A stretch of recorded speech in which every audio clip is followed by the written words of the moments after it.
Hi, எல்லோரும் எப்படி இருக்கீங்க? நல்லா இருக்கீங்களா? ரொம்ப நாள் ஆச்சு வீடியோஸ்லாம் போட்டு. ஊருக்கெலாம் போயிட்டு வந்திருந்தோம். அதான் வீடியோ போட முடியல. மாமியார் வீட்டுக்கு போயிட்டு அதுக்கப்புறம் பார்த்திங்கன்னா சித்ரா பௌர்ணமி திருவண்ணாமலை கிரிவலம்லாம் போயிட்டு சுற்றிட்டு வந்தோம். நானும் பாரதி ஹஸ்பண்ட் எல்லோரும் ஃபேமிலியோடு போயிட்டு வந்தோம். அதுக்கப்புறம் பார்த்திங்கன்னா அங்கே தண்ணி கொஞ்சம் மாற்றி மாற்றி குடித்ததுனால, கார்ப்பரேஷன் தண்ணியெலாம் குடித்ததுனால அது நமக்கு ஒத்துக்கல. மலை சுற்றி வரும்போது கிரிவலம் சுற்றும்போது தண்ணி தாகம் எடுத்ததுனால வழியில் கிடைக்கிற கார்ப்பரேஷன் தண்ணி எல்லாமே அந்த மாதிரி குடிக்கும்போது பார்த்திங்கன்னா சளி பிடிச்சிச்சு. அப்படியே ஃபீவர் ஆகிடுச்சு. அதனால தான் வீடியோஸ்லாம் எதுவும் போட முடியல. யாரெல்லாம் திருவண்ணாமலை கிரிவலம் வந்திருந்தீங்க அப்படி சொல்லி கமெண்டில் கண்டிப்பாக சொல்லுங்கள்.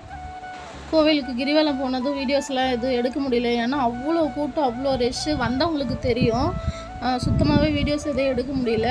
அவ்வளோதான். நம்ம போயிட்டு வீட்டுக்கெலாம் வந்தாச்சு. வீடியோஸ் பார்த்திங்கன்னா இனிமேல் ரெகுலராக வரும். இப்போ நம்ம என்ன செஞ்சிட்ருக்கோம்னு பார்த்திங்கன்னா ஈவினிங் ஸ்நாக்ஸ் மாதிரி தான். வீட்டில் பார்த்திங்கன்னா அன்னாச்சி பழம் இருந்தது. சரி, அன்னாச்சி பழம் கொஞ்சம் அதிகமாகவே இருந்தது. ஒரு 3 பழம் இருந்தது. 2 நம்ம ஜூஸ் போட்டு குடிச்சிட்டோம். மீதி இருந்தது. கேசரி செய்யலாம் அப்படி சொல்லிட்டு பைனாப்பிள் கேசரி செய்கிறதுக்கு தான் செஞ்சிட்ருக்கேன்.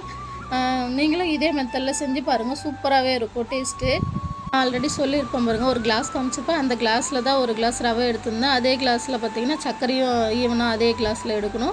அதுக்கப்புறம் பார்த்திங்கன்னா 1க்கு 2 பங்கு தண்ணி வச்சு பைனாப்பிள் கொஞ்சம் கட் பண்ணி போட்டு நெய்யெல்லாம் வாசனைக்கு ஊற்றி அதுக்கப்புறம் கலர் பவுடர் வேணுன்னா சேர்த்துக்கலாம். நான் சேர்த்துருந்தேன். உங்களுக்கு வேணான்னா நீங்கள் விட்டுடலாம். கலர் பவுடர்லாம் சேர்த்து அதுக்கப்புறம் ஒரு பிஞ்சு சால்ட்டு போடணும். எந்த ஸ்வீட் செஞ்சாலும் அது டேஸ்ட் பார்த்திங்கன்னா அப்போ தான் தூக்கி கொடுக்கும்.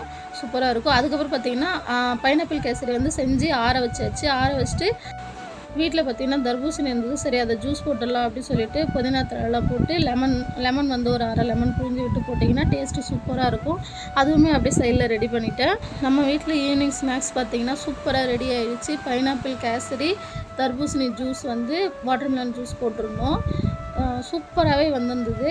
எப்போவுமே கேசரி நான் செஞ்சேன் அப்படின்னா கட் பண்ணி தான் ஆற வச்சு கட் பண்ணி சாப்பிட்டா தான் அது எனக்கு பிடிக்கும்.